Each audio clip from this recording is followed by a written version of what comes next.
ಮಾಜಿ ಸಚಿವ ಆನಂದ್ ಅಸ್ನೋಟಿಕರ್ ಅವರನ್ನ ಟೀಕಿಸುವ ಯೋಗ್ಯತೆ ಬಿಜೆಪಿಯ ಜಗದೀಶ್ ನಾಯಕ್ ಮೊಗಟಾಗೆ ಇಲ್ಲ ಎಂದು ಜನತಾದಳ ಜಿಲ್ಲಾ ವಕ್ತಾರ ಉದಯ್ ಬೋವಿ ತಿರುಗೇಟು ನೀಡಿದರು. ನಗರದ ಪತ್ರಿಕಾ ಭವನದಲ್ಲಿ ಶುಕ್ರವಾರ ನಡೆದ ಸುದ್ದಿಗೋಷ್ಠಿಯಲ್ಲಿ ಮಾತನಾಡಿದ ಅವರು, ಅಸ್ನೋಟಿಕರ್ ವಿರುದ್ಧ ಮೊಗಟಾ ಮಾಡಿರುವ ಆರೋಪಗಳು ಖಂಡನೀಯವಾಗಿದ್ದು, ಅವರು ಕ್ಷೇತ್ರದಲ್ಲಿ ಸಕ್ರಿಯರಾಗಿದ್ದು ಟಿಕೆಟ್ಗಾಗಿ ಯಾರ ಮನೆಯ ಬಾಗಿಲನ್ನು ತಟ್ಟಿಲ್ಲ ಎಂದು ಹೇಳಿದರು. ಮೊಗಟಾ ಅವರು ತಮ್ಮ ರಾಜಕೀಯ ಇತಿಹಾಸವನ್ನ ಮೊದಲು ನೆನಪಿಸಿಕೊಳ್ಳಬೇಕು. ಕಳೆದ ಚುನಾವಣೆಯಲ್ಲಿ ಅವರ ಊರಿನಲ್ಲಿ ಬಿಜೆಪಿಗಿಂತ ಕಾಂಗ್ರೆಸ್ಗೆ ಹೆಚ್ಚು ಮತಗಳು ಬಂದಿದ್ದವು ಎಂದು ವ್ಯಂಗ್ಯವಾಡಿದರು. ಕ್ವಾರಿ ಪ್ರಕರಣದಲ್ಲಿ ಮೊಗಟಾಕ್ಕೆ ಜಾಮೀನು ದೊರಕಲು ಯಾರು ನೆರವಾಗಿದ್ದರು ಎಂಬುದಕ್ಕೆ ಬೇಕಿದ್ದರೆ ಸಾಕ್ಷಿ ನೀಡುತ್ತೇವೆ ಎಂದ ಅವರು, ಬಿಜೆಪಿ ಸರ್ಕಾರದ ಅವಧಿಯ ಶೇಕಡಾ 40 ಕಮಿಷನ್ ಆರೋಪದಿಂದಲೇ ಪಕ್ಷಕ್ಕೆ ರಾಜ್ಯಾದ್ಯಂತ ಹಿನ್ನಡೆಯಾಗಿದೆ ಎಂದು ಆರೋಪಿಸಿದರು. ಮುಂದಿನ ವಿಧಾನಸಭೆ ಚುನಾವಣೆಯಲ್ಲಿ ಆನಂದ್ ಅಸ್ನೋಟಿಕರ್ ಸ್ಪರ್ಧಿಸುವುದು ಖಚಿತವಾಗಿದ್ದು, ಟಿಕೆಟ್ ಸಿಗದಿದ್ದರೆ ಸ್ವತಂತ್ರ ಅಭ್ಯರ್ಥಿಯಾಗಿ ಕಣಕ್ಕಿಳಿಯಲಿದ್ದಾರೆ ಎಂದು ತಿಳಿಸಿದರು. ಮಾಜಿ ಶಾಸಕಿ ರೂಪಾಲಿ ನಾಯ್ಕ್ ವೈಯಕ್ತಿಕ ಆರೋಪ ಮಾಡಿರುವುದು ಸರಿಯಲ್ಲ.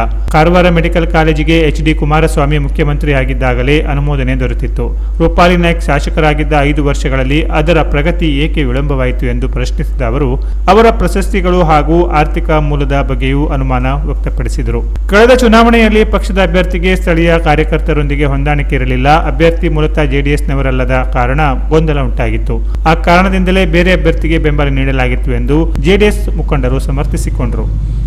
ಅಂಗವಾಡಲ್ಲಿ ಅವರ ಬೂತ್ನಲ್ಲಿ ಒಟ್ಟು 623 ಮತದಾರರಿದ್ದಾರೆ.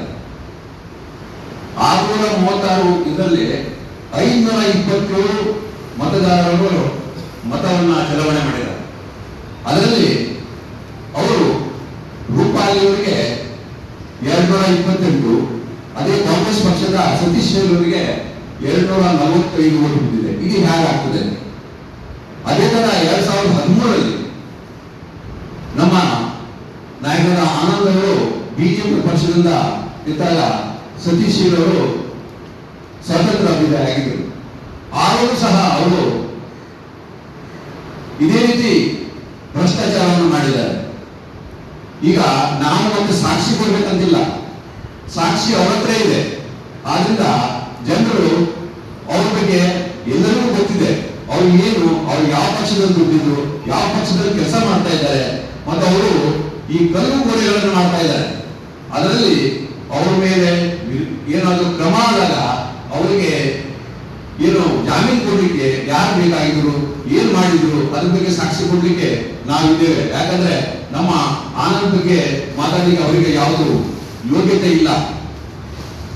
ಅದೇ ರೀತಿ ನಾವು ಇನ್ನೊಂದಂದ್ರೆ ಮತ್ತೊಂದು ಹೇಳಿದರೆ, ಆನಂದ್ ಅವರು ಎಲ್ಲೂ ಸಕ್ರಿಯವಾಗಿಲ್ಲ.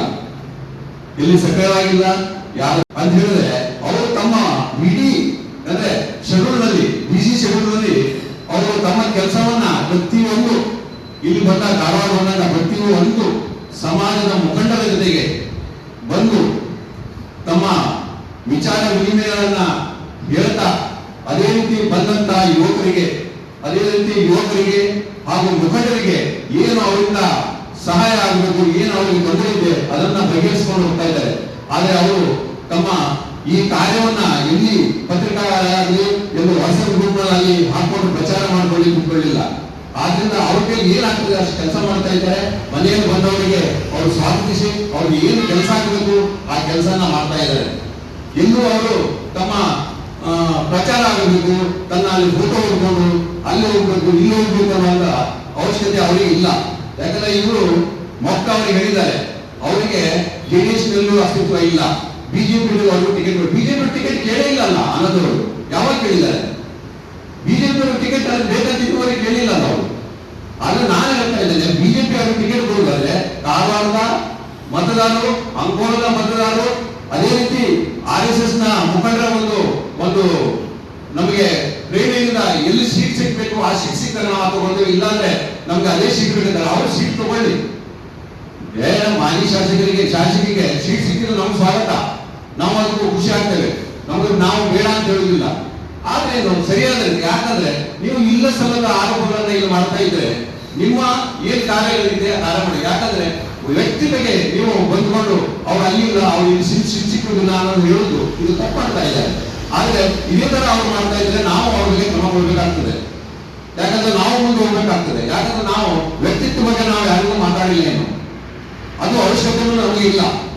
ಆದ್ರಿಂದ ಅವರು ಆದಷ್ಟು ವಿಚಾರ ಮಾಡಿ ಮಾತಾಡಬೇಕಾಗಿ ನಾನು ನಿಮ್ಮ ಪತ್ರಿಕಾ ಮೂಲಕ ಅವರಲ್ಲಿ ಕೇಳ್ತಾ ಇದ್ದೇನೆ. ಅದೇ ರೀತಿ ಇಲ್ಲಿ ಮೆಡಿಕಲ್ ಕಾಲೇಜು ಈಗ ನಾವು ತಂದಿದ್ದು ನೀವು ತಂದಿದ್ದು ಅಂತ ಇದ್ದಾರೆ. ಯಾಕಂದ್ರೆ ನಮ್ಮ ಮಾನ್ಯ ಶ್ರೀ ಎಚ್ ಡಿ ಕುಮಾರಸ್ವಾಮಿ ಅವರು ಮುಖ್ಯಮಂತ್ರಿ ಆದಾಗ ಈ ಮೆಡಿಕಲ್ ಕಾಲೇಜನ್ನ ಇಲ್ಲಿ ಸ್ಟಾರ್ಟ್ ಮಾಡಲಿಕ್ಕೆ ಕೊಟ್ಟಿದ್ರು. ಆದರೆ ಇವರು ಶಾಸಕಿ ಆದ್ಮೇಲೆ 5 ವರ್ಷ ಅದನ್ನ ಮತ್ತೆ ತಡೆ ಹಿಡಿದ್ರು. ಯಾಕಂತ ಗೊತ್ತಾಗಲಿಲ್ಲ ನಮಗೆ. ಅದೇ ರೀತಿ ನೋಡಿ, ಈಗ ಅವರು ವೈಯಕ್ತಿಕವಾಗಿ ತಗೊಂಡಿದ್ದಾರೆ, ಏನೋ ಪ್ರಶಸ್ತಿ ತಗೊಂಡಿದ್ದಾರೆ, ಅಭಿನಯದವರು ಪ್ರಶಸ್ತಿ ತಗೊಂಡ್ರು, ಮೊನ್ನೆ ಟಿವಿ ಒಳಗೆ ಪ್ರಶಸ್ತಿ ತಗೊಂಡ್ರು.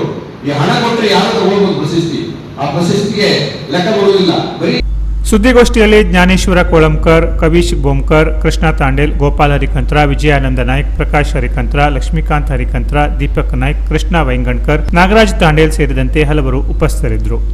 Canara plus news, Karwar.